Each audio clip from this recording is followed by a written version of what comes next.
Et face au Covid-19, il y a une molécule qui a suscité beaucoup d'espoir, beaucoup de controverses aussi. C'est la chloroquine. Elle est déjà administrée aux malades en France pour ceux qui souffrent de formes graves de la maladie, mais pas pour les autres. On en parle avec vous, Nathalie Coutinet. Bonjour, vous êtes économiste de la santé et chercheuse. Alors officiellement, il n'y a pas de pénurie de chloroquine en France, mais c'est un produit très demandé aujourd'hui et ça inquiète les associations de malades chroniques parce que cette même chloroquine est utilisée contre le paludisme et le lupus notamment. Alors première question, au cas où cette molécule serait vraiment efficace contre le Covid-19, est-ce que la France, à votre connaissance, est en mesure de garantir les stocks de chloroquine? Personne, je pense que personne n'est en mesure de garantir les stocks parce qu'il va y avoir une ruée mondiale sur cette molécule. En France, il y a une entreprise qui fabrique cette molécule. C'est d'ailleurs, et c'est assez amusant, une entreprise qui est en redressement judiciaire depuis 2019, qui se situe dans la banlieue lyonnaise. Après, il y a des entreprises qui ont des stocks de cette molécule, mais les stocks seront-ils suffisants pour approvisionner une demande excédentaire, non anticipée bien évidemment? Vraisemblablement pas. Voilà, donc un risque potentiel de pénurie à vous entendre. Deuxième question, est-ce que les laboratoires peuvent être contraints à produire une certaine quantité de médicaments? C'est quoi la logique qui prévaut dans ce cas de figure?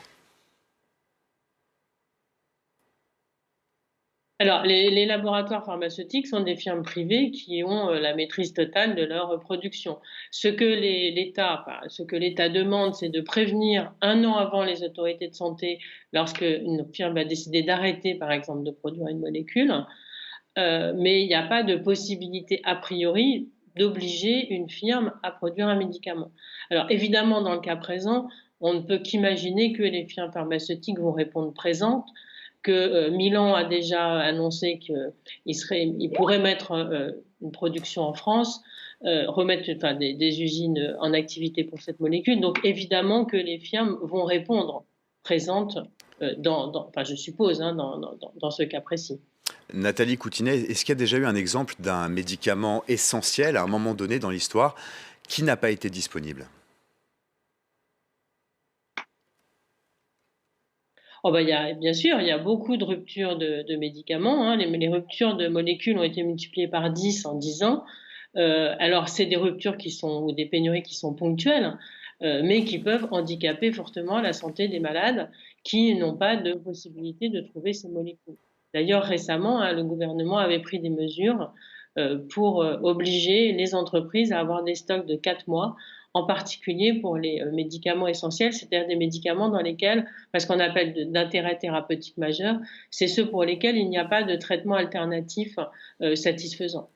Du coup, à vous entendre, on a l'impression que c'est une logique économique ou financière qui prévaut. Est-ce qu'il ne faudrait pas revoir ce système? Il y a quand même une notion de service public rendu. Est-ce qu'il faudrait revoir ce système, peut-être nationaliser les laboratoires? Alors, nationaliser, je ne sais pas, mais c'est sûr que les États devraient pouvoir contrôler mieux ce que font les firmes pharmaceutiques et leur donner des contraintes fortes, d'autant qu'il ne faut pas oublier que c'est grâce au système de santé, c'est grâce en France à la sécurité sociale que les entreprises du médicament font des profits élevés, et à ce titre, les États doivent être en mesure ou devraient être en mesure d'imposer peut-être plus fortement des règles.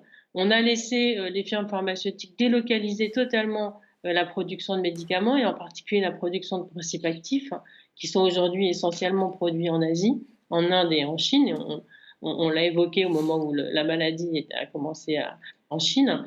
Et effectivement, on a laissé faire, sans doute au détriment de la sécurité d'approvisionnement des molécules dans nos pays d'Europe et en France en particulier.